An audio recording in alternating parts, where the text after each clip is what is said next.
Well, we've been thinking about this idea for a long time, about these two songwriters. We started writing it like several years ago.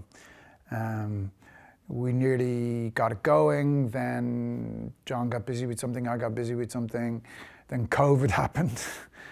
John made another film, I was working on something else, and then when we got towards the end of that, we both made a pact that we would make this our next thing.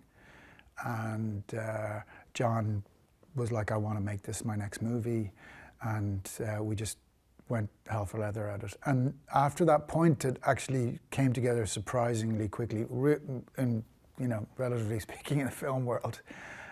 So it all just felt like it was meant to be. At the center of this film is a hit song. And so you're kind of setting yourself up for a fall from the get-go. And we were very conscious of that. So, but then it's always, the only thing that tells you something is a hit is when it becomes a hit. So narratively speaking, we had that on our side as the storytellers. But at the same time, we wanted to have a song that we liked, but also would be liked by a large audience, which is not always the case with our musical tastes, myself and John. Although, of course, we love many of the huge hit songs of the past. So I think we've probably written around 10 different versions of that song. And it has to unfold like a great hit song. And hit songs are often very, very simple. And sometimes you can have the song right in front of your face, but it's just the version of it that you record unlocks the song and convinces you this is the song that we should use. Because we had different versions of the song that we're now using that were just slightly faster, slightly different arrangement, and we questioned it. But then when we got into the right arrangement, it just all made sense. And hopefully it'll work in the film. And obviously the other thing we had to bear in mind was it had to be durable, because you're going to hear the song over and over again in the film. And it drives Paul Rudd's character kind of crazy, but also becomes something that drives Nick Jonas's character crazy, but we don't want it to drive the audience crazy. What is the meaning of a song when one person sings as opposed to another? And how do the audience receive it? The audience of the record buying public in the film, and the people who fall in love with the film in the general public in the film, but also the people watching the film. And the film plays with the idea of how this song is meant to make you feel. How it's meant to make you feel just as a listener, but also how it makes you feel in terms of the way the character is singing it and what it means to the character, because that unfolds as our plot and our narrative, and you learn more about the song and where it comes from, what it's meant to do. And I think in today's world, there's so many podcasts, and there's in the 70s and 80s, it was all about mystique. You didn't learn about, how this song was written or how that was put together. Now that's what everybody wants to know. And so there's a lot of that in this story, but it's very emotional. It's kind of the emotional heart of the story. And it's kind of the most revealing part about the characters. But these are two characters who express themselves through music, through art. And that's their connection. And it's also the kind of central theme of the music and of the movie, yeah. So I play a guy called Sandy in the film, who's Rick's best buddy and the guitar player in his band. He's the guitar player in his wedding band and his own band called Octagon. And I have known Rick since he moved to Ireland. And we've kind of become soul brothers of music and I'm almost kind of stitched into his family life at this stage. And I don't have a family of my own. I live with my mother. But my whole passion in life, soup to nuts, is music. I've kind of sold my soul to music. Sandy doesn't need to become a rock star because he became a rock star the moment he picked up a guitar.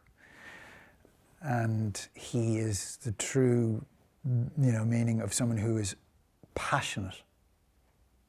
And their passion is the thing that drives their life and gives them quality of life.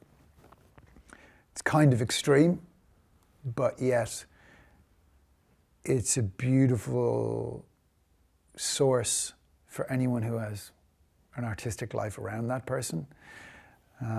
But it can also enable somebody with dreams that will never be realized.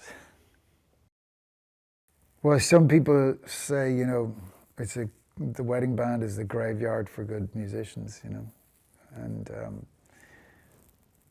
there's a bit of truth in that. They're all good musicians. They're all guys who didn't make it. They've been involved in music their whole life.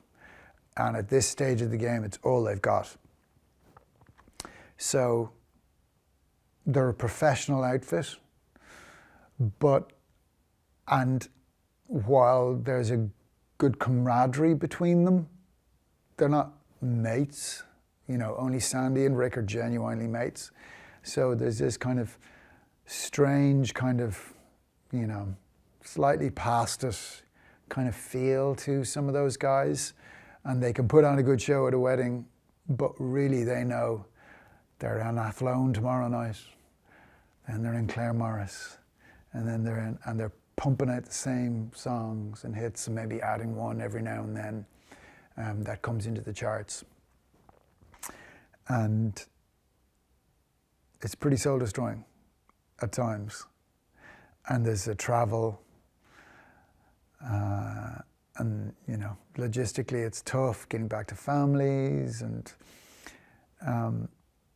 so there's a kind of jaded humor amongst the band, and a grouchiness to them, but also a bit of crack.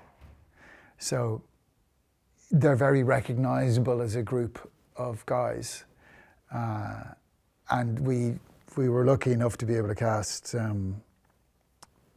Rory Keenan as Binzer and Keith McErlane as Kyle, and the hilarious Paul Reed as Bernie. And it took us, we thought that was going to be the easiest part of casting the film. But actually, when it came down to it, just getting those guys spot on, because you have to be able to be a bit of a poser. They fancied themselves up there on that stage. They're still on stage, putting on a show like a few hundred, 100 nights a year. But yet you have to kind of, they're posers, but at the same time, all of them have to kind of look like feckin' agents.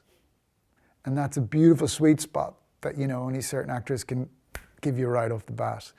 And those guys did it. And it's something Paul can give you, like he can give you so many different tones. But what's been hilarious is how quickly Paul Rudd playing Rick has fallen into the banter of those other four actors, including myself. I've known all those guys for years.